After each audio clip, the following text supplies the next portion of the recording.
Good evening. My name is Alexander Hagan. I'm the CEO of a small, medium-sized tech company in Silicon Valley. Previously, I was a financial journalist and a financial analyst and a research engineer. Tonight, I would like to speak to you about the fact that the United States has effectively declared war on Syria, incredibly, on the first day of Ramadan. So there's a New York Times article. It says, Stymied at UN, U.S. refines plan to remove Assad. Now, what's very important is to look at the newspeak change even while it's occurring, as George Orwell said. It actually is titled, the article, U.S. to focus on forcibly toppling Syrian government. So the U.S. position has gone from attempting to use legal mechanisms to intervene in the Syrian conflict to now staging a war of destabilization, directly funding the opposition to bring down the government, without regard for international law or protocols, which is something we've been doing, but has been extremely shocking how Obama has pursued it compared to his campaign rhetoric. So it says here the Obama administration has for now abandoned efforts for a diplomatic settlement to the conflict in Syria, and instead it is increasing aid to the rebels and redoubling efforts to rally a coalition of like-minded countries to forcibly bring down the government of President Bashar al-Assad, American officials say. Administration officials have been in talks with officials in Turkey and Israel over how to manage a Syrian government collapse. It is incredible hubris, such a statement, but I shall not editorialize again until we finish. Defense Secretary Leon E. Panetta is headed to Israel in the next several days to meet with Israeli defense counterparts. They go through the plans of warring sides, trying to limit atrocities on both sides.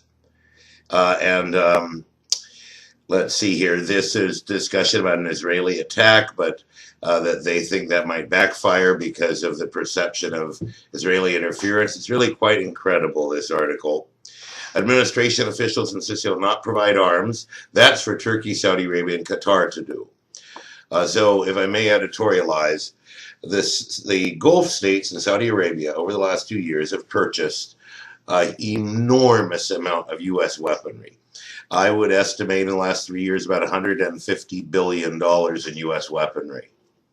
Now, what we see has happened since then, other than a very aggressive posture towards Iran, is the attack on Libya, where the same mechanics were used. The U.S. provided the drones, the logistics, the satellites, the CIA, communication systems, the intelligence, and the Qataris brought in the weapons. The U.S. brought in small amounts of special forces, British small amounts, French small amounts, Dutch small amounts, 20 men on the ground over here, 20 over there. It's not serious. But every NATO country had these, and they were with support staff and all of that. It would have probably amounted to 1,000 people. But the Qataris claim they had people on the ground at all times.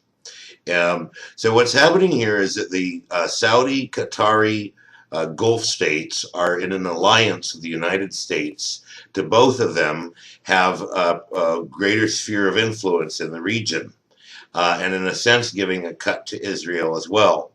So as Libya is, it was attempted to muscle Libya into a pro-Qatari government.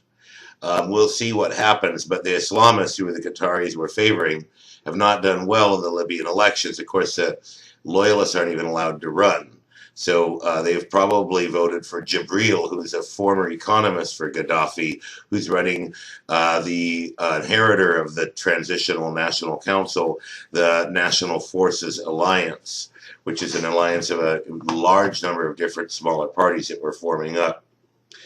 So what we have here is a major change in U.S. policy from one of coordinating humanitarian resolution with the Syria crisis to one out-and-out calling for regime change, with the U.S. effectively declaring war if we had the stomach to do it. You're free to read the New York Times article yourself. I'll post the hyperlink here. My name is Alexander Hagan. Good night and good luck.